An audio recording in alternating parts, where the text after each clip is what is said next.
23 тамыз бен 9 қыркүйек аралығында біздің қаламыздың аумағында балалар назар аударыңдар жедел алдын алу іс-шарасы өткізіледі. Бұл іс-шара келе жатқан оқу жылды алдын өзекті болып тұр. Өткізіліп жатқан іс-шараның басты мақсаты жол-көлік жарақатын азайту, оқушылардың құқықтық сауаттылығын көтеру және қала көшелерінде қауіпсіз мінез-құлық дағдыларын игеру. Сонымен қатар жасөспірімдер мен балалардың тұрақты тұратын және оқитын жерлерде көлік ортасына бейімделуін жақсарту болып келеді. Петропавл қаласының аумағында осы жылдың соңғы 7 ай ішінде балалар қатысуымен 10 жол көлік оқиғасы орын алды. Нәтижесінде 11 бала зардап шегіп, әртүрлі дәрежеде жарақат алды.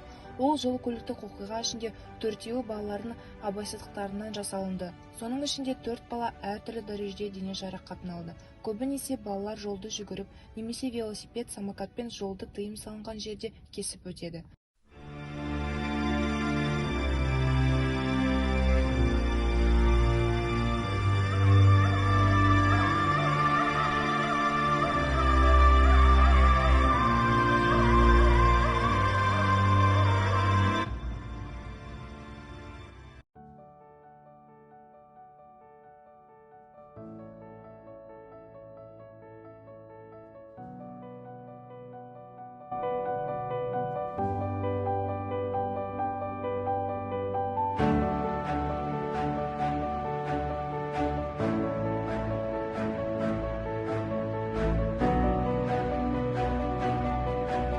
Полиция қызметкерлері бізді мектепте жол ережесін үйретеді.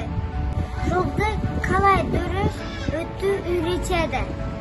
Ал велосипед немесе самокатпен жолды өткен кезде жан-жаққа қарап, велосипедтен немесе самокаттан түсіп, жан-жаққа қарап, жаяу жүргізуші өткелінен немесе светофордан өту керек.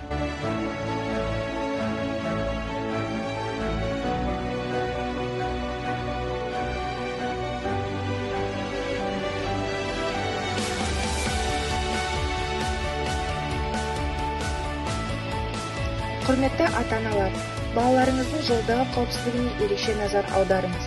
Олармен бірге жолда жүру ережелерін қайталап, қала көшелерінің жолдарында мінез-құлық мәдениетін өз үлгіңізбен көрсетіңіз. Жүргізуші ұмытпаңыз, біздің кішкентай жаяу жүргіншілердің өмірі мен денсаулығы сіздің жеке тәуелділігіңізге байланысты.